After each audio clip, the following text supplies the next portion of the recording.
2 orang itu lebih baik daripada ide yang punya 10 orang. Nah, itu disebut dinamika. Teman-teman pelajari.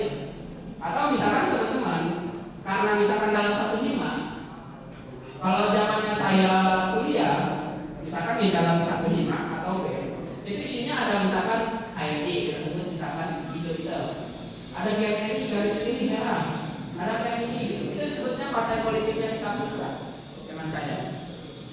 Ya kalau di voting terus, anggota yang banyak itu menang terus. Ujung-ujungnya ekor aja gitu. Oke, konflik hubungan berasal dari ketegangan antar pribadi anggota kelompok. Pernah nggak teman-teman ngalamin di waktu teman-teman OSIS mungkin atau organisasi lain, hubungan pribadi masuk ke hubungan organisasi? Ya Pak, pernah sih itu lah. Oleh karena itu, teman-teman harusnya profesional di organisasi, bawa-bawa aja. Gue mau ngomong masih lagi lah, ya, aja. Ada yang seperti itu. Atau teman-teman mungkin mengalami. Nah itu dinamika ya. Apakah teman-teman bayangannya nanti aja Pak, kesempatan nanti kita pegang lagi. Sementara kita menikmati aja sekarang malah tahun ini Pak. Next, konflik proses disebabkan oleh ketidakjelasan prosedur atau tanggung jawab. Atau mungkin kakak-kakak imannya pernah ngerasain, atau teman-teman pernah ngerasain di organisasi teman-teman. Ini kan Pak, tugasnya bendahara, gitu-gitu keuangan mah. Kok si ketua menurut saya bagian publikasi, kan saya bagian upload Pak, hasil-hasil. Oh ketua menyuruhnya saya lagi, si bendahara yang ada kerjaan katanya. Nanti kan yang ribut bukan ketua Pak, saya sama bendahara itu. Pernah nggak dinamika itu teman-teman terjadi? Pernah? Kalau dulu caranya kayak gimana mengatasi dinamika itu?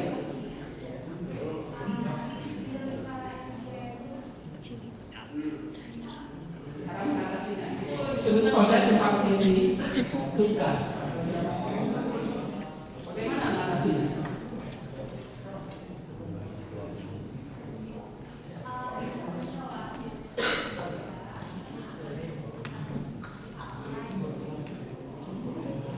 Terus kalau orang yang tersinggung,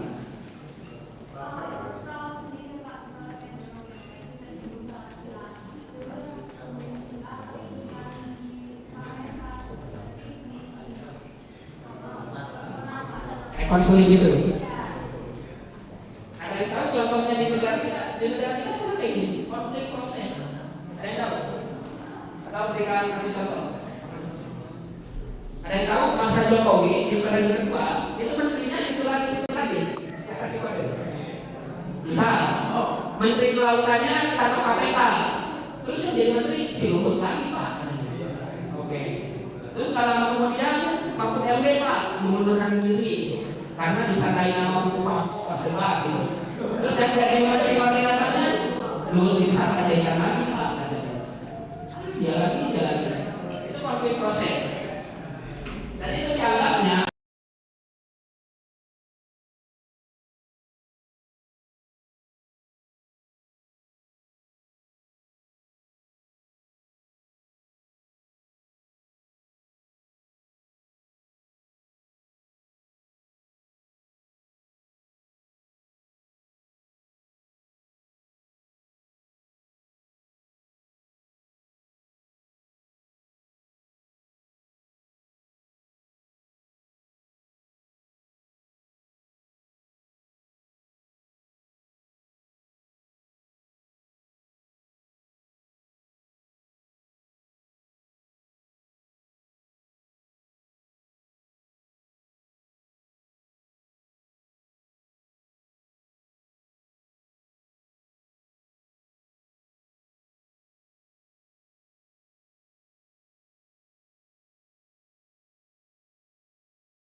selain Luhut itu yang gak bodoh jadinya.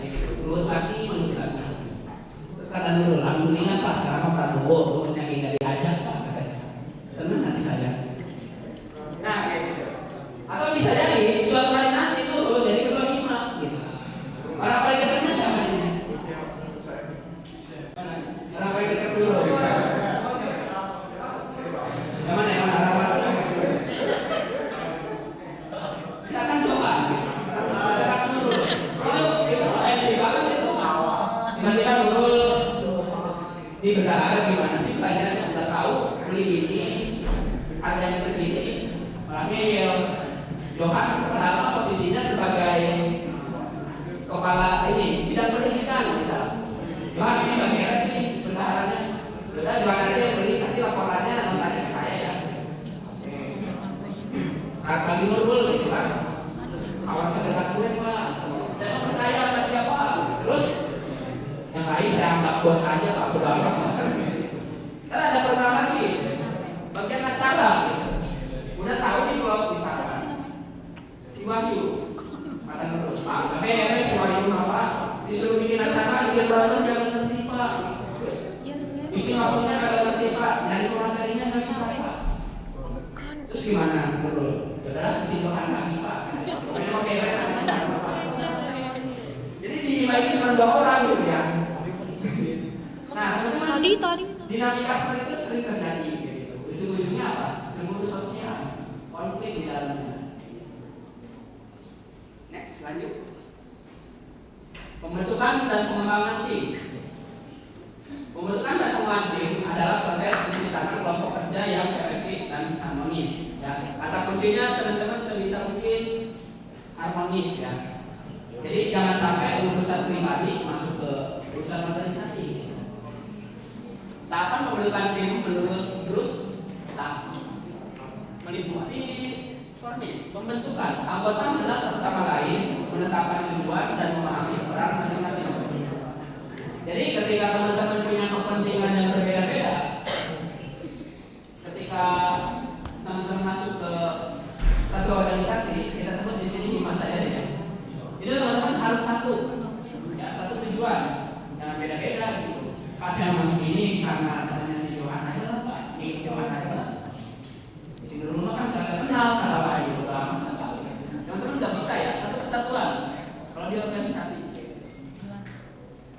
Kedua, konflik. Tahap penyesuaian di mana perbedaan pendapat atau konflik mulai muncul. Nah, sebenarnya konflik itu bisa diciptakan, bisa secara alami muncul, kayak gitu ya. Atau teman-teman ada yang pernah dengar, Pak, ini mah ego orangnya. Ada yang pernah dengar? Atau misalkan kata Johan, Pak, si Nurul mah batu Pak, katanya. Kenapa batu? Udah tahu kita musyawarah hasilnya A, si Nurul mah besok bikin keputusannya B, katanya. Dan kita masih sebagai anggota Pak, ya kita ikutin aja Pak, katanya. Terus gimana? Ya, saya sebagai anggota Pak.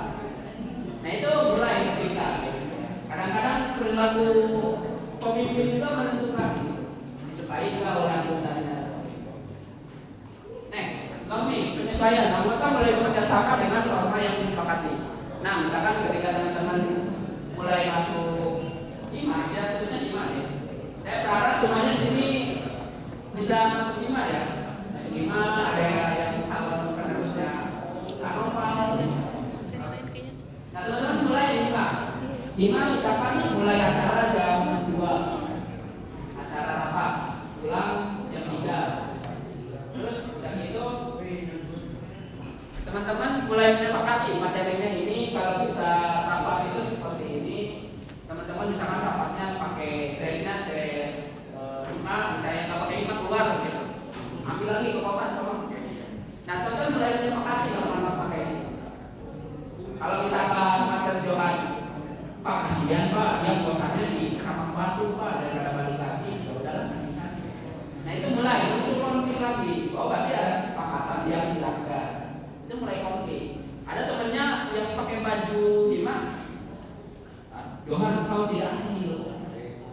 Dengan alasan kosannya jauh, dia nggak bawa baju hima, dia dapat hima dibolehkan sama dirimu. Kau sebagai pemimpin yang tidak adil, mulai nggak konflik, kayak gitu. Ujung-ujungnya nanti berkelompok tidak. Nah itu bahan rusak. Performing kinerja, jadi pencapaian produktivitas optimal dan fokus pada pencapaian tujuan. Nah teman-teman sebenarnya di sini suka ada penilaian atau misalkan Kak Raima suka ada itu enggak? Rapat evaluasi? Ada. Nah itu di apa ya? Dipresentasikan gitu. Iya. Ya kan? Misalkan nih bidang A udah tercapai targetnya selama 3 bulan atau 6 bulan. Kalau itu berapa bulan Kak? Biasanya sih kalau sekarang apa sih namanya, kalau setiap ada acara aja evaluasinya. Evaluasi. Oke, saat ini mungkin evaluasi. Nah, nanti sebisa mungkin itu dinilai. Tapi nilainya itu objektif ya, bukan subjektif. Misal ketika teman-teman kalau di sini kan nilainya per acara ya. Kalau misalkan teman-teman nilainya per bulan, ketika teman-teman dievaluasi, misalkan bidang pendidikan lebih jelek performanya dengan bidang pengaruh itu mau kakinya Pak gitu ya. Sudah selesai menjalankan tugas. Oke, saya mau nanya nih, soal organisasi, soal penilaian. Apa bedanya objektif dengan subjektif? Dan ini dasar. Bedanya objektif dengan subjektif. Ya, silakan. Silakan. Tadi dong. Kalau duduk aja kayak anggota dewan, Bang. Satu gaji. Ya, anggota dewan tadi partai umat, Insya Allah. Saya perbedaan objektif sama subjektif. Objektif itu kayak benda gitu Pak. Itu pada benda. Kalau subjektif itu sifat. Objek yang dilakukan. Coba, saya misalkan menilai kinerja Nurul bukan melihat pekerjaannya, tapi karena Nurul itu suka senyum-senyum, sopanis, katanya. Saya senang jadinya. Berarti Bapak ada dalam subjektif dalam dia bisa sifat atau Saya menilai Johan, misalkan dia panitia acara ini. Johan ini aktif loh. Ketemu misalkan pematerinya, mengelola, menyiapkan semua acaranya, mendapat temannya. Pokoknya Johan ini the best lah bagi saya. Terserah Johan mau mati mau enggak, ada masalah. Yang penting acaranya beres. Misalnya. Itu objektif apa subjektif? objektif? Iya, karena ada patokan orangnya. Terima kasih. 100. Buat siapa? Kalau yang namanya Isa itu biasanya Anissa ya?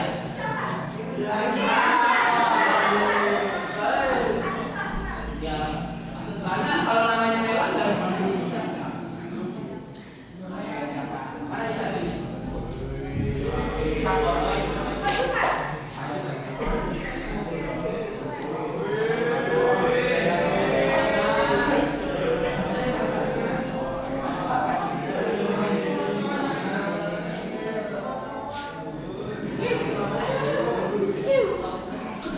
Nanti masuk Instagram ya. Oh jangan lupa di like nanti pas foto Isanya ya. Sama pas foto sama lagi tadi Johan juga di like. Jangan sampai di Instagram pas Johan juga di like yang si Isanya di like. Diskriminasi. Yang belakang semangat kami kira bertawa. Next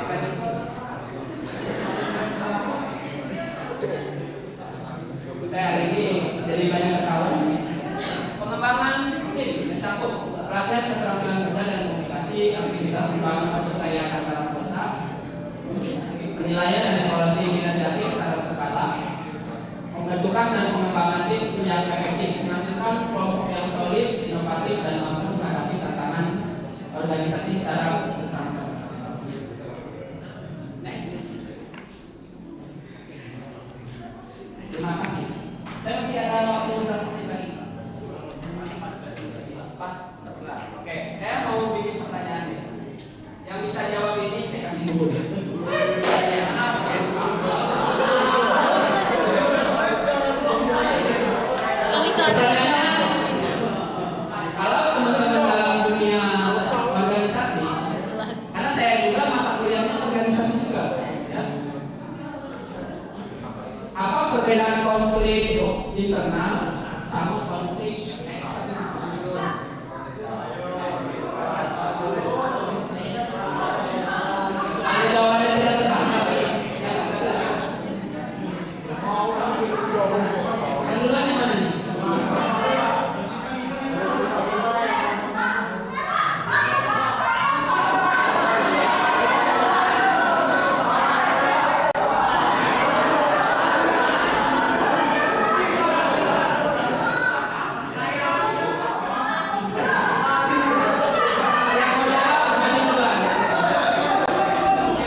organisasi. Misalkan kayak perbedaan pendapat. Kalau konflik eksternal itu dapat dari luar organisasi. Contohnya bersinergi dengan organisasi lain.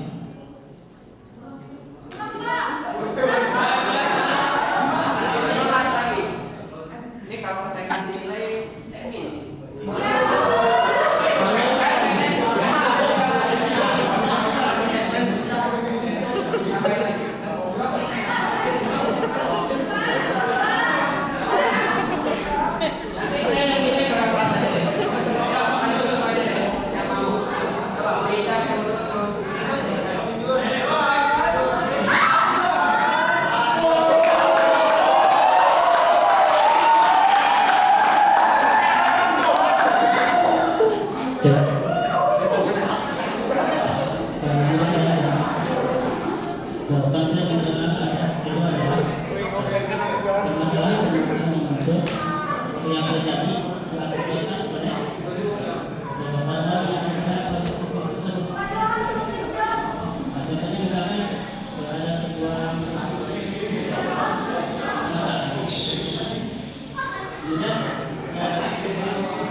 Nah itu mungkin ada yang berbeda pendapat di antara anggota itu sehingga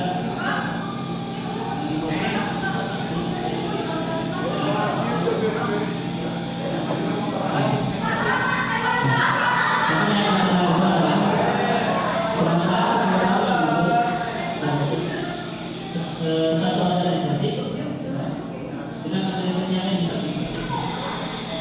Jadi itu muncul dari hal atau dari dalam yang misalkan Pak ada seorang bapak itu misalkan namanya Pak membentuk perbedaan dari sisi pandang. Misalkan yang mereka berpendapat bahwa misalnya yang Muhammadiyah ini hal itu tidak boleh. Misalkan yang ini jalur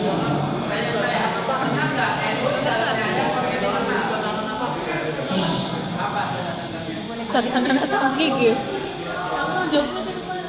biasanya sih Pak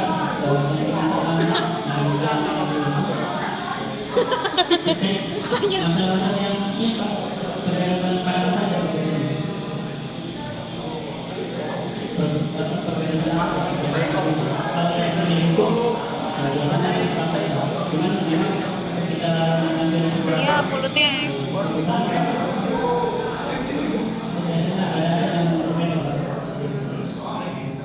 Saya kasih nilai B+. Saya nyari A, coba. Ini udah mulai masuk. Yang penting organisasi. Oke, ini aja deh. Coba teman-teman berikan konflik internal eksternal satu organisasi dia di dalamnya konflik, di luarnya konflik Bunyi juga. ini kan? Bunyi ini.